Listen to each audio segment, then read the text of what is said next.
behind the golden gates of Buckingham Palace, a modern-day battle was brewing that would shake the very foundations of the British monarchy. It wasn't fought with swords or armies, but with whispered conversations in marble corridors, carefully planted stories in tabloid newspapers, and a campaign so subtle yet devastating that it would drive a beloved prince and his wife to abandon everything they had ever known. This is the untold story of how an American actress named Meghan Markle walked into a fairy tale and discovered it was actually a nightmare designed to protect an ancient institution at any cost. What she didn't know was that from the moment she said "I do" to Prince Harry, powerful forces within the royal establishment had already decided she was a threat that needed to be contained, controlled, or ultimately eliminated from the picture. The question wasn't whether Meghan would survive the royal machine, it was how far that machine would go to preserve itself, even if it meant destroying one of their own princes in the process. This is the story of manipulation, media warfare, and the lengths to which the world's most famous family would go to maintain their image, told through the eyes of those who witnessed it all unfold. The first signs of trouble appeared long before anyone realized what was happening. Meghan Markle had spent years building a successful career as an actress, humanitarian, and lifestyle blogger. She was educated, accomplished, and had already experienced life in the public eye. When she met Prince Harry on a blind date in London in July 2016, neither of them could have predicted that their love story would become the center of a constitutional crisis.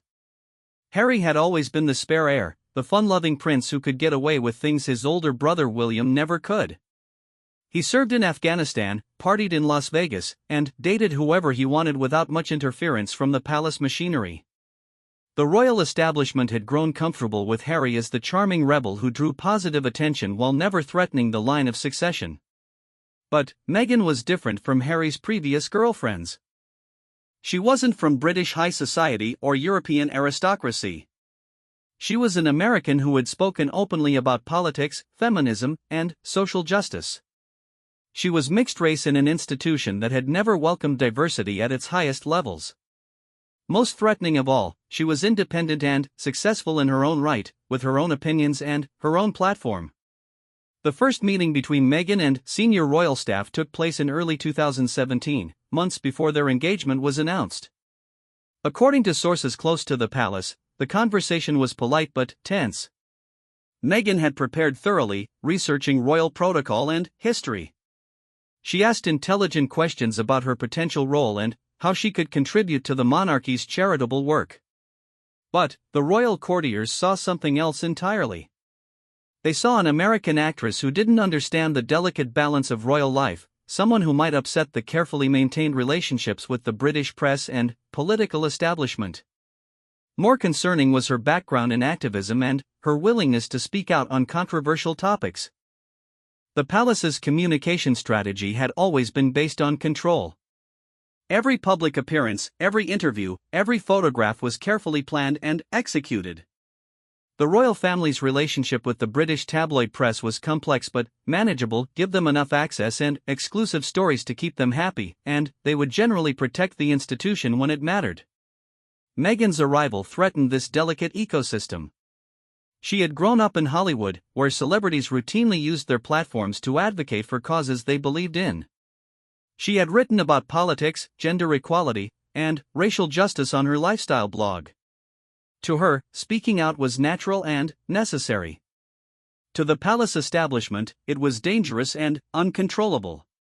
The warning signs became apparent during Meghan and Harry's first official engagement together in Nottingham in September 2017. Meghan was poised, articulate, and genuinely interested in the people she met. The crowds loved her, and the initial media coverage was overwhelmingly positive. But, behind the scenes, palace staff were already expressing concerns about her approach. She asked too many questions during briefings. She wanted to understand the deeper issues behind the charities they were visiting rather than simply following the script. She suggested changes to events that would make them more meaningful and impactful. To Meghan, these seemed like reasonable requests from someone trying to do her job well. To the courtiers, they represented a fundamental misunderstanding of how things worked. The British tabloid press initially embraced Meghan as a breath of fresh air for the royal family.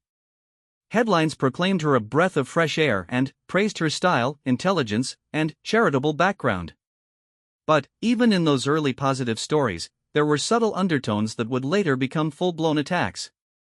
References to her exotic background, descriptions of her as almost straight out of Compton, and emphasis on her divorce status planted seeds that would later grow into more vicious coverage. The palace communications team, led by seasoned professionals who had managed royal crises for decades, began developing what they would later call a media strategy for Meghan. In reality, it was a containment protocol. Rather than allowing Meghan to develop her own authentic voice as Catherine had been permitted to do gradually, they sought to fit her into a predetermined mold. Meghan's friend from her acting days recalls a conversation from this period. "She called me one night, and I could hear the frustration in her voice. She said it felt like she was being managed rather than supported. Every idea she had was met with, 'That's not how we do things,' or 'That's not possible.' She understood there were protocols, but she couldn't understand why her experience and perspective weren't valued." The engagement announcement in November 2017 marked a turning point. The official engagement interview, conducted by the BBC, was carefully scripted and went off without incident. Meghan spoke about her excitement to join the royal family and her commitment to supporting Harry and the Queen. But, privately, the tensions were escalating. Palace insiders began briefing selected journalists with concerns about Meghan's demanding nature and her American approach to royal duties. These stories were subtle at first, mentions of her arriving early to meetings with detailed agendas, her requests for briefings on the historical context of royal patronages, her questions about why certain protocols existed. The wedding planning process became a battleground. Meghan had clear ideas about what she wanted for her wedding, influenced by her background in event planning and her desire for the ceremony to reflect both her and Harry's personalities and values. The palace, however, saw the wedding as a state occasion that needed to follow centuries of tradition. Every decision became a negotiation. Meghan wanted a diverse choir that would reflect modern Britain. Palace officials worried about departing too dramatically from tradition. She wanted her mother to walk her partway down the aisle. Protocol experts insisted only her father could fill that role. She wanted flowers that held personal meaning. The florists argued for arrangements that would photograph well for the official portraits. The most significant battle came over Meghan's wedding speech. She had prepared remarks thanking the British people for welcoming her and outlining her vision for her role as a working royal. The palace communications team reviewed the speech and requested multiple revisions, ultimately suggesting she not speak at all, as royal brides traditionally remain silent during wedding celebrations. Harry reportedly fought for Meghan's right to speak at their own wedding, but the palace ultimately prevailed. The decision would later be seen as a symbolic moment, the first major instance of Meghan's voice being silenced by the institution she was joining. Meanwhile, the British tabloid press was beginning to shift its tone. Stories that had once praised Meghan's fashion choices now criticized them as too expensive or inappropriate. Her family background, which had initially been portrayed as charmingly American, was now being investigated and exploited for negative coverage. Her half-siblings began giving interviews criticizing her character and their relationship. The palace's response to this changing media narrative was telling. Rather than defending Meghan or attempting to correct false stories, they remained largely silent. This was consistent with their traditional approach of never complain, never explain, but it left Meghan exposed to increasingly vicious attacks without institutional support. Royal biographer Tom Henderson observed the situation from inside palace circles. There was definitely a feeling among some courtiers that Meghan needed to be taught her place. They had expected someone who would be grateful for the opportunity and willing to be molded into whatever shape the institution required. Instead, they got someone with her own ideas and the confidence to express them. The week before the wedding, the situation reached a crisis point. Meghan's father, Thomas Markle, was caught staging paparazzi photographs and subsequently suffered what appeared to be a heart attack. The media frenzy intensified, with reporters camping outside the hospital and speculating about whether he would attend the wedding. Palace officials presented Meghan with a stark choice: either convince her father to attend despite the scandal, or proceed without any family member walking her down the aisle. When she suggested that her mother could fill the role, she was told it would be unprecedented and potentially controversial. The solution, having Prince Charles walk her down the aisle, was presented as a gracious gesture from the royal family. But, for Meghan, it represented another instance of her desires and traditions being overruled by palace protocol. She agreed because she felt she had no other choice, but friends say the incident left her feeling isolated and unsupported. The wedding itself, on May 19, 2018, was a global spectacle watched by millions. The ceremony was beautiful, incorporating elements of both British and American culture, with a gospel choir and an African-American preacher delivering a sermon about love. For the watching world, it seemed like a perfect fairy tale beginning. But, behind the scenes, palace staff were already documenting what they called concerns about Meghan's behavior during the wedding week. She was described as difficult for requesting last-minute changes to accommodate her father's absence.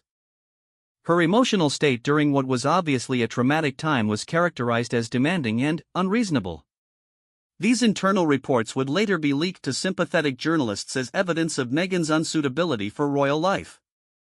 But, at the time, they remained within palace walls, contributing to a growing file of grievances that would eventually be used to justify the campaign against her.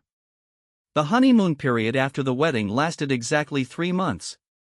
During the summer of 2018, Meghan and Harry carried out their first joint royal tours, visiting Ireland and later traveling to Australia, New Zealand, Fiji, and Tonga for the Invictus Games.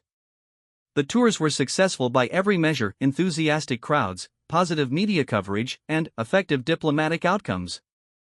But, within the palace, a different narrative was taking shape. Reports began circulating about Meghan's high-maintenance requirements, her requests for specific accommodations, and her American approach to royal duties.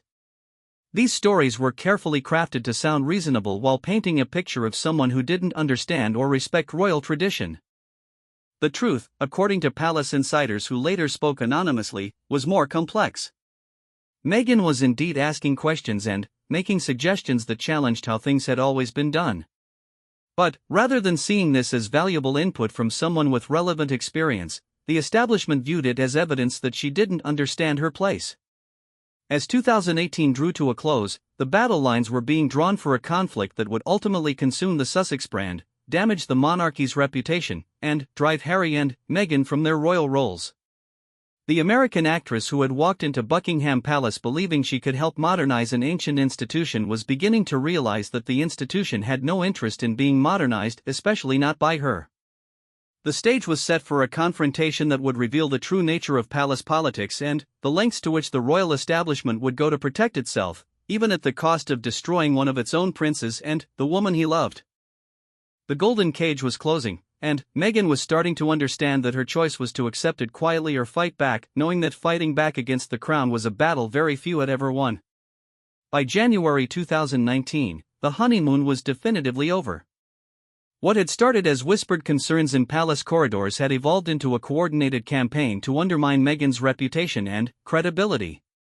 The transformation was so systematic and thorough that those watching from the outside could barely recognize the same woman who had been celebrated just months earlier. The shift began with small details that seemed insignificant individually but created a pattern when viewed together. Stories appeared about Meghan's treatment of staff, describing her as demanding and difficult to work with. These reports were always attributed to unnamed palace sources, making them impossible to verify or refute. The timing was strategic; they appeared just frequently enough to keep the narrative alive without seeming like an organized campaign.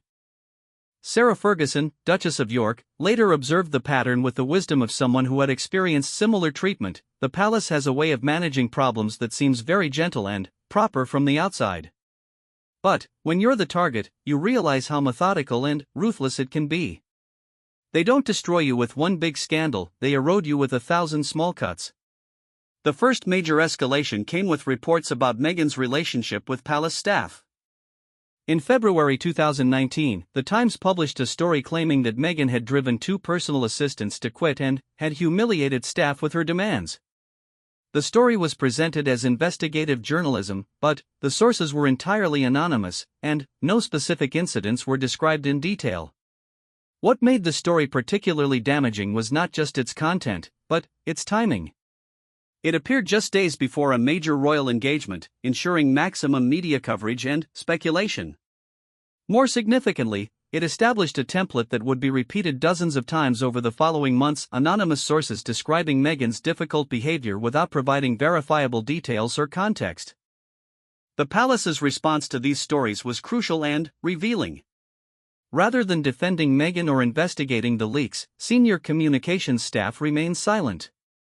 This silence was interpreted by the media as confirmation that the stories were true, or at least that the palace was unwilling to support Meghan against criticism. Behind the scenes, Harry was becoming increasingly frustrated with the institution he had served his entire life. Friends describe him as devastated by the palace's failure to protect his wife. He had grown up watching his mother, Princess Diana, face similar treatment from both the media and the royal establishment. He had promised himself he would never allow history to repeat itself. But Harry was discovering that his position within the royal hierarchy gave him limited power to influence how the palace managed media relations. The communication strategy was controlled by senior courtiers who reported directly to the monarch and her heir, not to junior royals like Harry. His protests were noted but largely ignored. The situation was particularly painful because Harry could see the double standard clearly. When similar stories had been written about Catherine, Duchess of Cambridge, the palace had responded aggressively, threatening legal action and demanding corrections. Press officers had worked to build positive relationships with journalists covering Catherine, ensuring favorable coverage of her activities and achievements. With Meghan, the approach was strikingly different. Press officers seemed less available to provide context or push back against negative narratives. Photo opportunities were less carefully managed. Even positive stories about Meghan's charitable work or successful engagements received less palace support than similar stories about other royal family members. The contrast became even more apparent when both women were covered in the same story. A particularly infamous example appeared in November 2018, comparing how Meghan and Catherine had both touched their pregnant bellies in public. Catherine's gesture was described as tenderly cradling her bump, while Meghan's identical action was characterized as holding her bump in a non-regal fashion. These comparisons served multiple purposes for the palace communications strategy. They created a narrative of inappropriate behavior without requiring specific accusations. They suggested that Meghan didn't understand royal protocol while reinforcing Catherine's position as the perfect royal wife. Most importantly, they established the idea that there was something fundamentally wrong with how Meghan approached her royal role. The media's appetite for these comparison stories was insatiable. Tabloid editors discovered they could generate significant reader engagement by contrasting everything from fashion choices to body language. The palace, rather than discouraging these divisive narratives, seemed to enable them through selective briefings and strategic silence.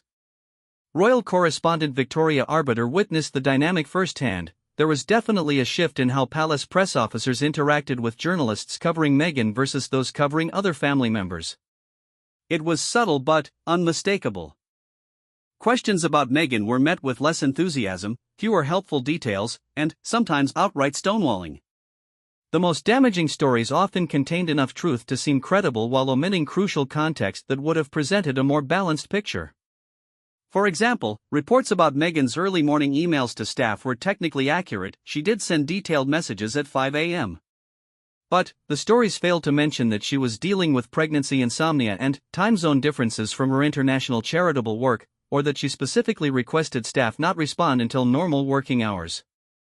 Similarly, stories about her expensive taste in clothing accurately reported the cost of her outfits but ignored the economic impact of her fashion choices, which regularly led to sellouts and supported British designers and retailers. The palace had detailed statistics about this positive impact but rarely shared them with journalists writing about Meghan's wardrobe costs. The pregnancy announcement in October 2018 should have been a moment of pure celebration. Instead, it became another opportunity for criticism.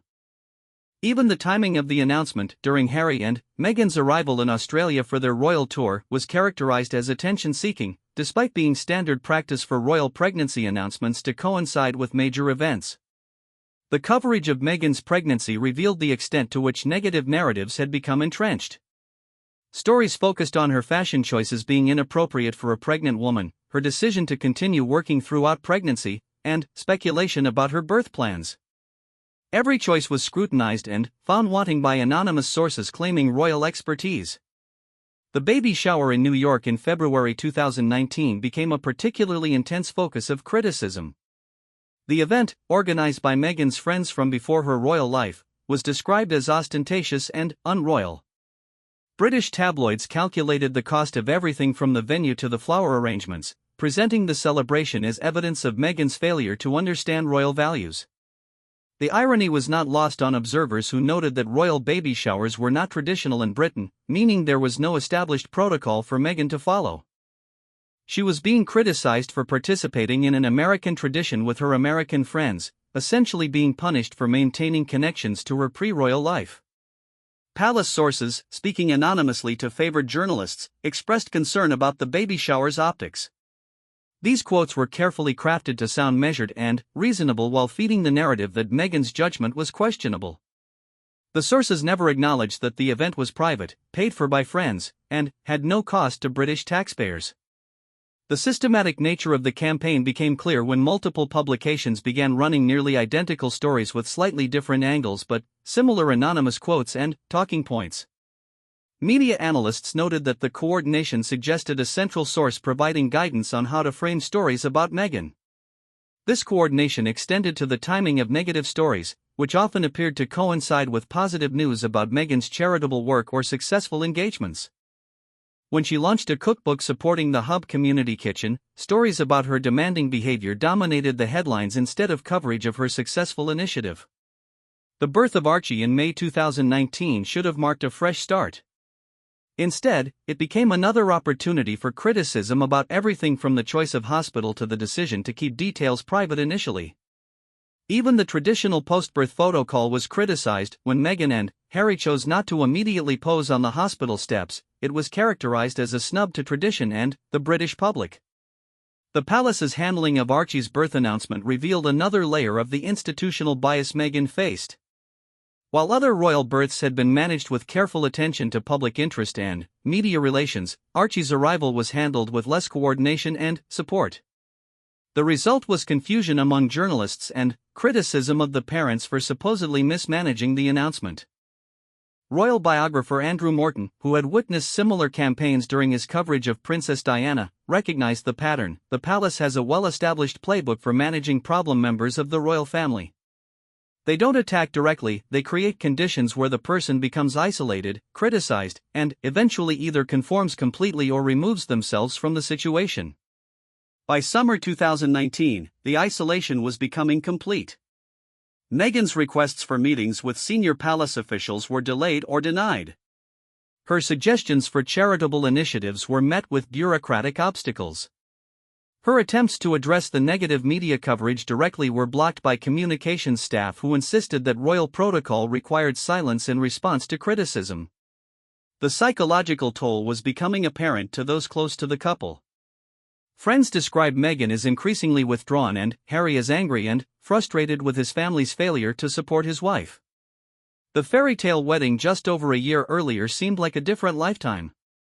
The final straw came with the revelation that palace communications staff were not only failing to defend Meghan against false stories but were actively briefing against her. Harry discovered that senior courtiers were providing negative information about his wife to journalists, using the cover of anonymous sources to damage her reputation while maintaining plausible deniability. The realization that his own family's staff were undermining his wife marked the beginning of the end of Harry and Meghan's relationship with the royal institution. The machine that was supposed to protect and support them had instead identified Meghan as a threat to be neutralized, and Harry as collateral damage in that campaign.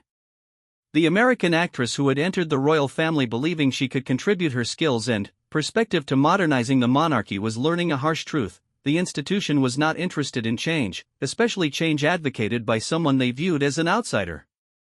The golden prison was closing around her, and the only question now was whether she would submit to its constraints or find a way to escape before it destroyed her completely.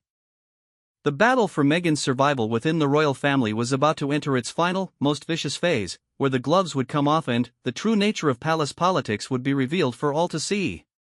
The autumn of 2019 marked the point of no return for Harry and Meghan's relationship with the royal establishment. What had been a subtle campaign of undermining and isolation was about to become an open war, with devastating consequences for all involved. The palace had made a calculated decision that Meghan represented a threat that could not be managed or controlled, only eliminated from the royal narrative entirely. The turning point came with Harry and Meghan's documentary interview for the ITV program Harry and Meghan, An African Journey, which aired in October 2019. The interview, conducted by Tom Bradby during their successful tour of southern Africa, was intended to be a positive piece highlighting their charitable work.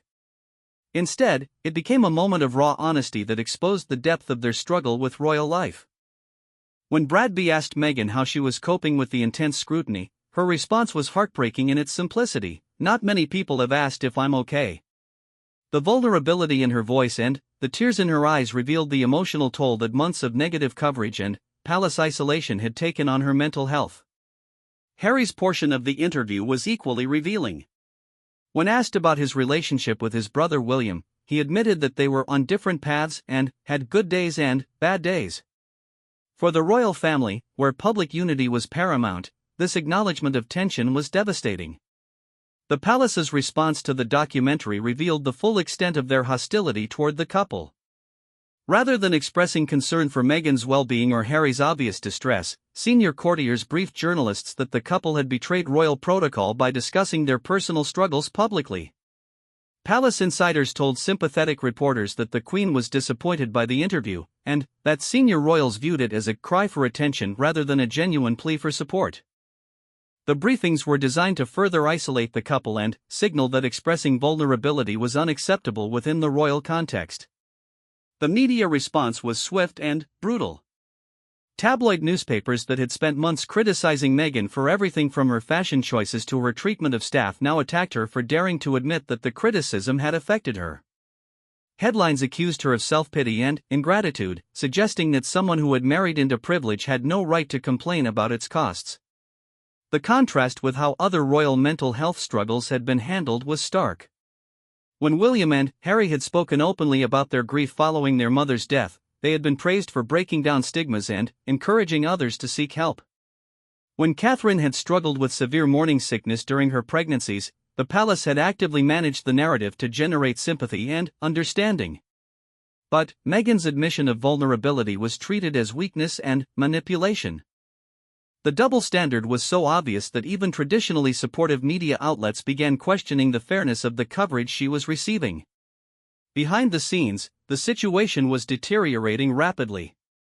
Meghan had been seeking professional help for what friends described as severe anxiety and depression, but even her therapy appointments became the subject of palace criticism.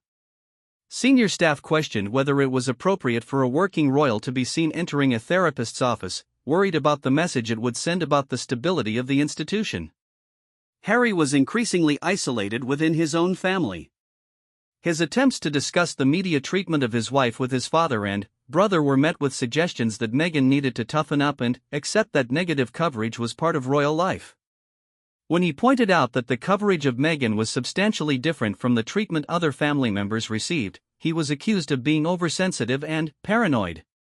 The palace's communication strategy was becoming more aggressive and coordinated. Positive stories about other royal family members were strategically timed to overshadow any favorable coverage of Harry and Meghan. When the couple's charitable initiatives showed signs of success, palace sources would brief journalists about concerns regarding their approach or their departure from royal protocol. The Christmas period of 2019 became a particular focus of palace manipulation. Harry and Meghan's decision to spend the holidays privately with Meghan's mother in Canada was presented as a snub to the Queen and a rejection of royal tradition. Anonymous sources described the royal family as hurt and disappointed by their absence from the traditional Sandringham gathering. The reality was more complex. The couple had sought permission for private time after a particularly difficult year, and their request had initially been approved. However, palace communications staff ensured that their absence was portrayed as selfish and inappropriate, generating negative coverage even during what should have been a period of personal recovery. During their time in Canada, Harry and Meghan made the decision that would change everything. They concluded that their situation within the royal family was not sustainable and that they needed to find a different way forward. The constant criticism, the lack of institutional support, and the deliberate undermining of their work had convinced them that they could not continue in their current roles. The decision to seek a progressive new role within the royal family was not made lightly.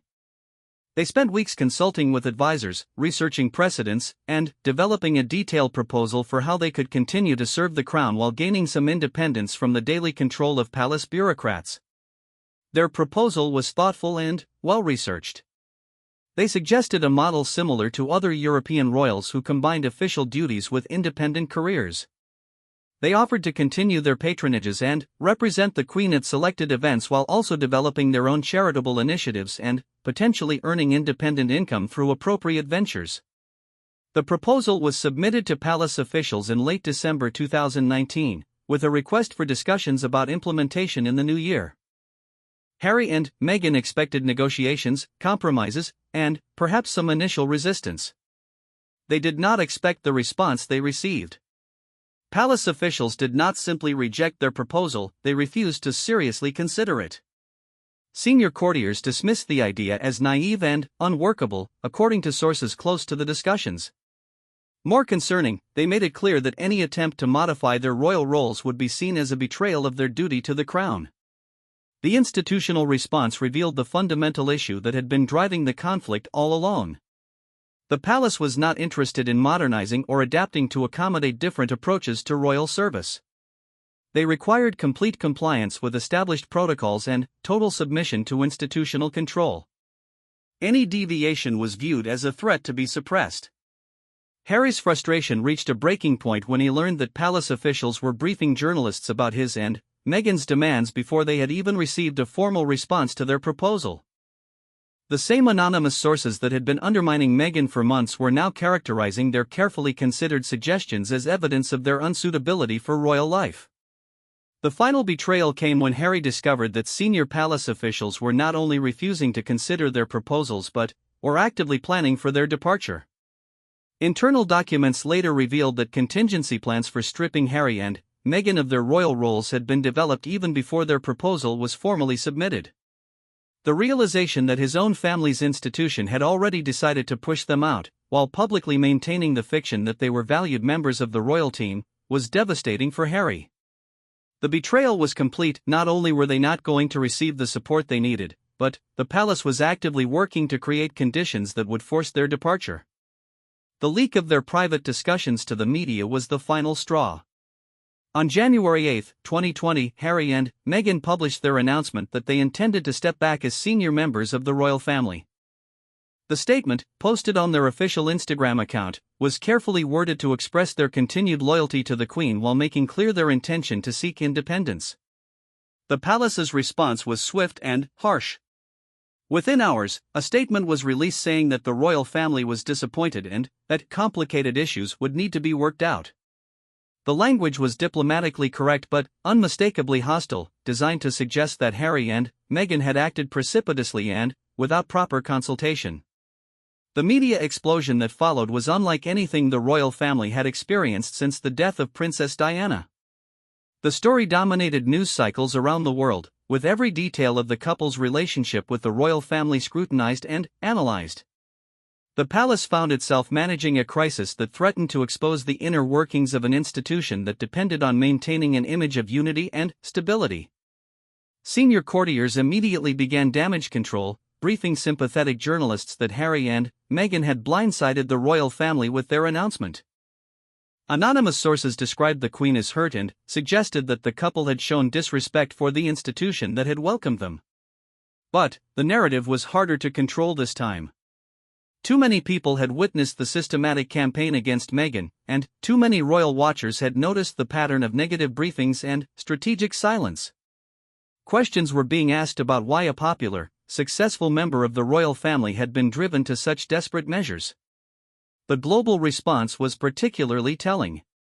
While the British tabloid press largely supported the palace narrative, international media and public opinion were more sympathetic to Harry and Meghan's position. Their announcement resonated with millions of people who had watched them be criticized and undermined despite their obvious commitment to charitable work and royal duty. The crisis exposed fundamental questions about the nature of the modern monarchy and its ability to adapt to changing expectations. Harry and Meghan's departure was not just a personal family drama, it was a constitutional crisis that revealed the limitations of an ancient institution trying to maintain relevance in the 21st century. As the palace scrambled to contain the damage and Harry and Meghan prepared for an uncertain future, one thing was clear: the machine that had been designed to protect the monarchy had instead created its biggest crisis in decades. The campaign to eliminate Meghan as a threat had succeeded, but at a cost that would reverberate through the institution for years to come. The breaking point had been reached, and there would be no going back for any of them. The period between Harry and Meghan's announcement in January 2020 and their final departure from royal duties in March became the most vicious and revealing chapter in the entire saga. With their decision to leave now public, the palace felt free to unleash the full force of their institutional power to shape the narrative of their departure.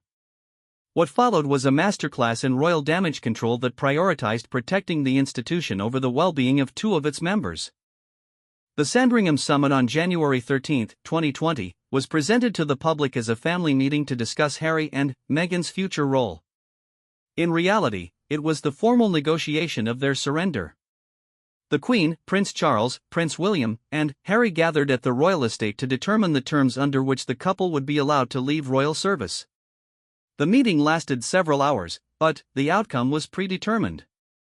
Harry later described feeling like he was facing a tribunal rather than participating in a family discussion. The other attendees had coordinated their position in advance, and he was presented with a series of non-negotiable demands disguised as compromises. The key points were clear: Harry and Meghan could leave royal service entirely, or they could remain and accept complete institutional control over their activities, finances, and public statements. There was no middle ground, no partial independence, and no gradual transition. The very proposal they had submitted weeks earlier was dismissed as impossible and inappropriate. Most devastating was the revelation that the family had already made their decision about the couple's future before the meeting began. Palace officials had spent weeks developing the framework for their departure, consulting with constitutional experts and preparing for various scenarios. The summit was not a negotiation, it was the formal delivery of an ultimatum. Harry's isolation during this process was complete. His brother William, once his closest confidant, had become a representative of the institutional position rather than a supportive family member.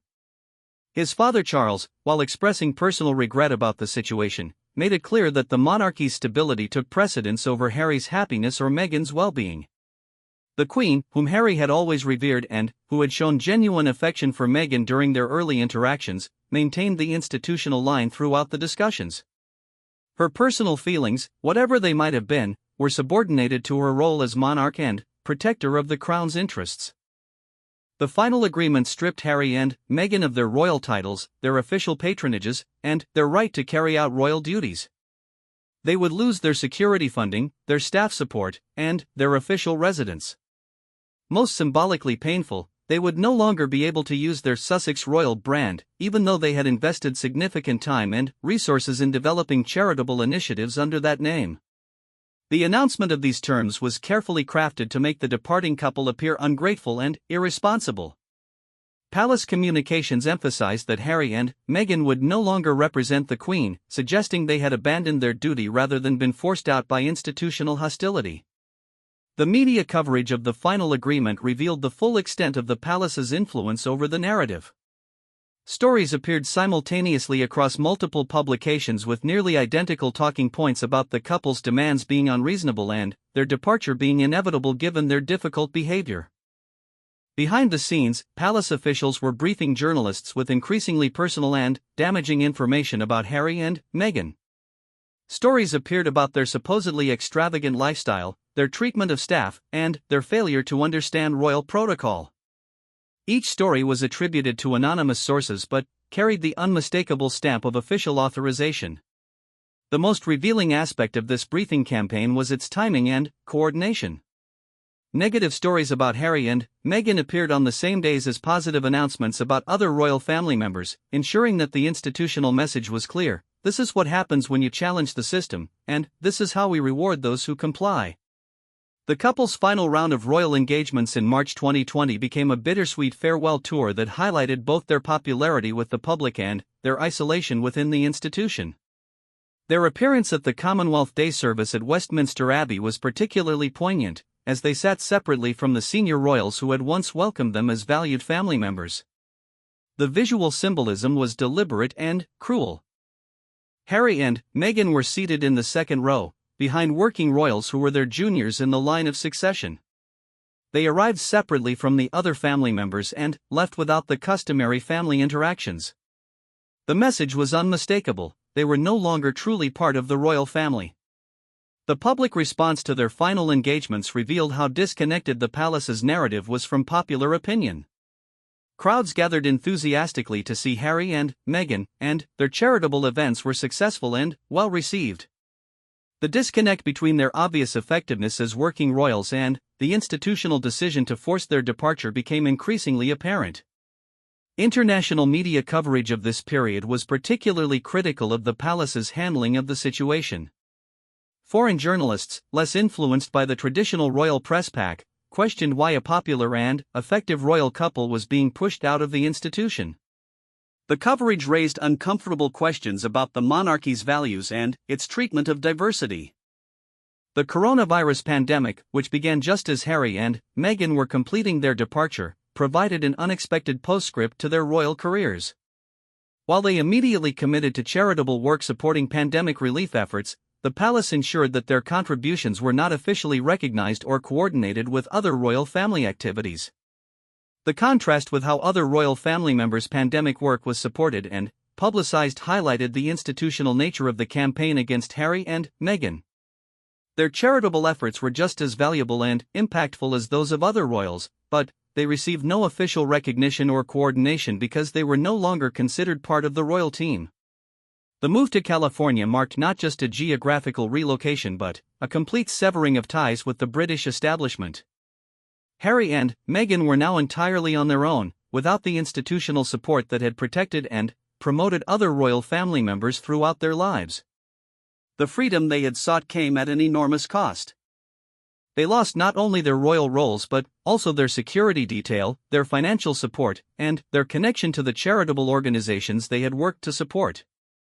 Most painfully, Harry lost his military appointments and his ability to continue the veteran support work that had been central to his identity. The palace's victory in forcing their departure was complete, but it came with unexpected consequences.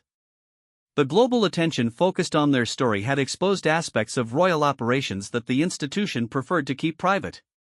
Questions were being asked about the palace's treatment of Meghan, the role of the British press in royal public relations, and the monarchy's ability to adapt to modern expectations. The couple's departure also created a vacuum in royal activities that highlighted their value as working members of the family. They had been among the most popular and effective royals, particularly with younger audiences and in international contexts. Their absence left gaps in the monarchy's outreach and charitable work that were not easily filled. Most significantly, their story had resonated with millions of people around the world who saw parallels with their own experiences of institutional racism, workplace bullying, and family dysfunction. Harry and Meghan had become symbols of resistance against systems that prioritized tradition over justice and conformity over authenticity.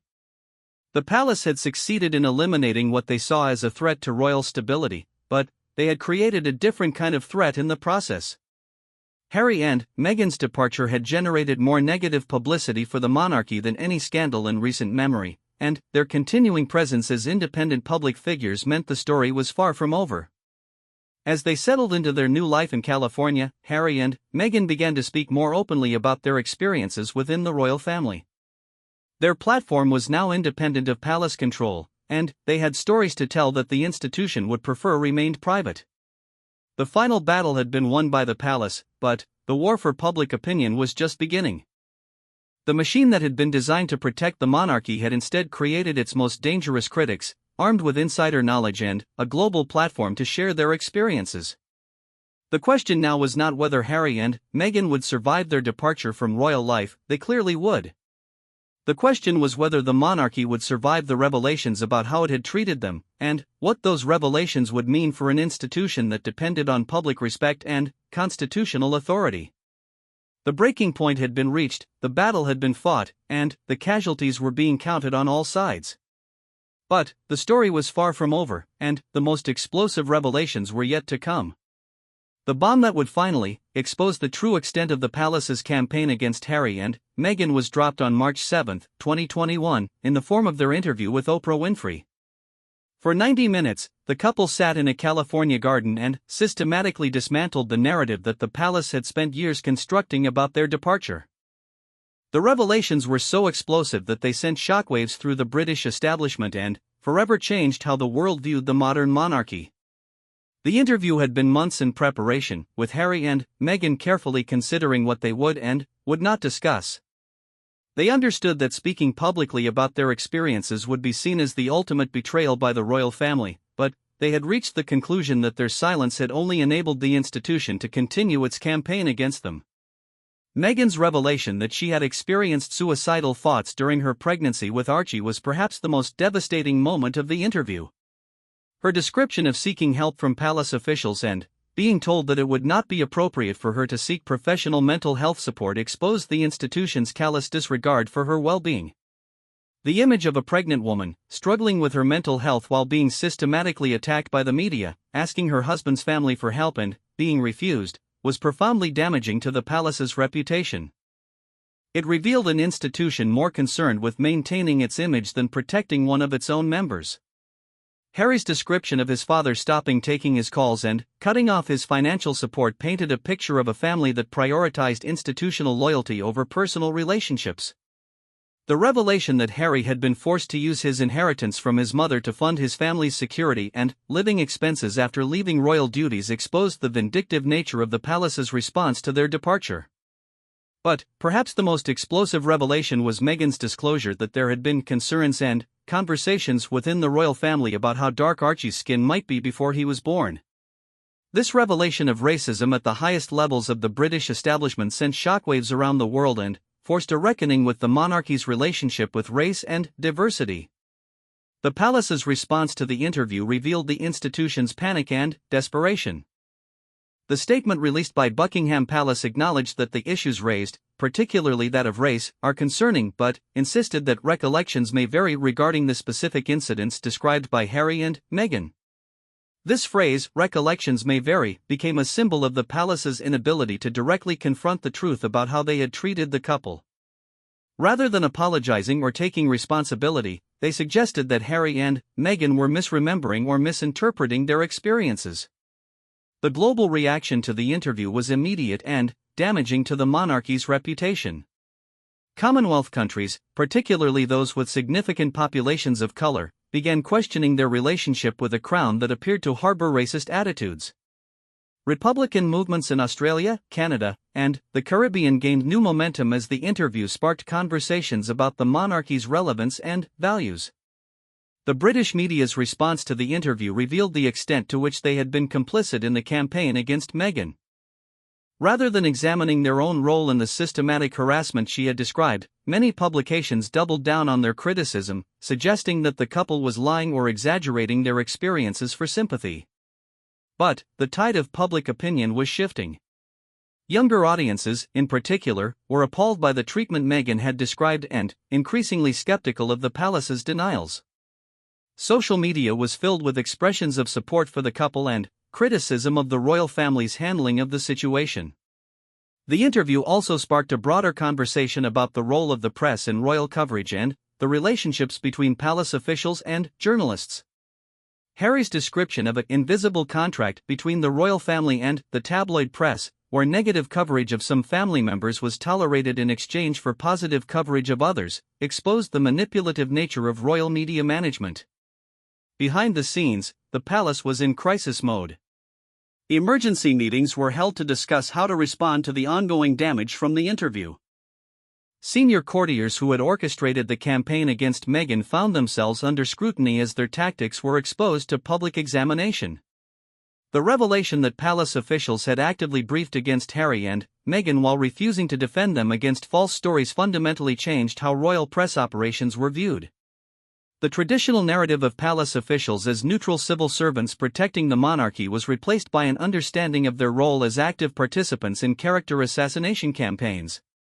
The impact on individual royal family members was significant. William and Catherine faced increased scrutiny of their relationship with Harry and Meghan, with questions about whether they had been aware of or complicit in the institutional campaign. Charles's reputation as a progressive and caring father was damaged by revelations about his treatment of Harry during the crisis. The Queen, who had maintained personal popularity even as the institution faced criticism, found her legacy complicated by questions about her awareness of and response to the treatment of Meghan. The image of a grandmother failing to protect her granddaughter-in-law's mental health was profoundly damaging to her carefully maintained public image. The interview also exposed the international implications of the palace's actions. Harry and Meghan's popularity in the United States and their growing influence in American media and politics meant that the palace's campaign against them had damaged Britain's relationship with its most important ally. American politicians and public figures expressed support for the couple and criticism of the royal family. The couple's subsequent projects and public statements continued to reveal the extent of their mistreatment. Harry's memoir preparation and their documentary projects promised additional details about their experiences within the royal family, creating ongoing anxiety for palace officials who had no control over what might be revealed. The legal battle over Meghan's privacy case against the Mail on Sunday provided another avenue for exposing palace operations. Court documents revealed details about how palace communications staff had coordinated with journalists and how information about the royal family's private correspondence had been selectively leaked to support negative narratives about Meghan. The broader cultural impact of Harry and Meghan's revelations extended far beyond the royal family itself. Their story became a catalyst for conversations about racism, mental health, institutional power, and the treatment of women in public life. The couple had become symbols of resistance against systems that prioritize tradition over justice.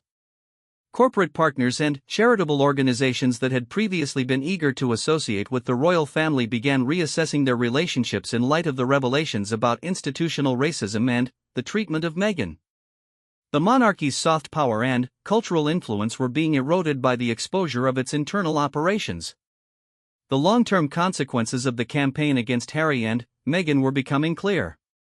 The palace had succeeded in driving them out of royal life, but at the cost of the monarchy's reputation and moral authority. The institution had revealed itself to be capable of cruel and vindictive behavior toward its own members, particularly those who challenged its traditional operations. The younger generation, in particular, was increasingly skeptical of the monarchy's values and relevance. Polling showed declining support for the royal family among people under 35, with many citing the treatment of Harry and Meghan as a factor in their changing attitudes toward the institution. The campaign against Meghan had also exposed the limitations of the monarchy's ability to adapt to modern expectations. Rather than embracing the diversity and fresh perspective she could have brought to the institution, the palace had chosen to eliminate what they saw as a threat to traditional hierarchies and operations. James O'Brien's analysis of the situation highlighted the systematic nature of the campaign and its broader implications for understanding how powerful institutions protect themselves. The royal family's treatment of Harry and Meghan provided a case study in how traditional power structures respond to challenges from outsiders, particularly those from marginalized backgrounds. The truth that emerged from Harry and Meghan's revelations was uncomfortable for those who preferred to see the monarchy as a benign and modernizing institution. Instead, their story revealed an organization capable of remarkable cruelty toward those who threatened its established order, regardless of their contributions or the personal cost of their treatment. The machine that had been designed to protect the monarchy had instead created a constitutional crisis that would define the institution for years to come. The campaign against Meghan had succeeded in its immediate goal of driving her out of royal life, but it had also exposed the palace's true nature to the world. As Harry and Meghan built their independent life in California, their story continued to reverberate through the British establishment and around the world. They had survived the royal machine's attempt to destroy them, but the cost had been enormous for all involved. The final lesson of their experience was perhaps the most important: institutions that prioritize their own survival over the well-being of the people they are supposed to serve ultimately undermine their own legitimacy and moral authority. The palace had won the battle against Harry and Meghan, but, in doing so, they had revealed themselves to be exactly the kind of institution that modern societies were increasingly unwilling to accept. The truth had finally come out, and there would be no going back for any of them.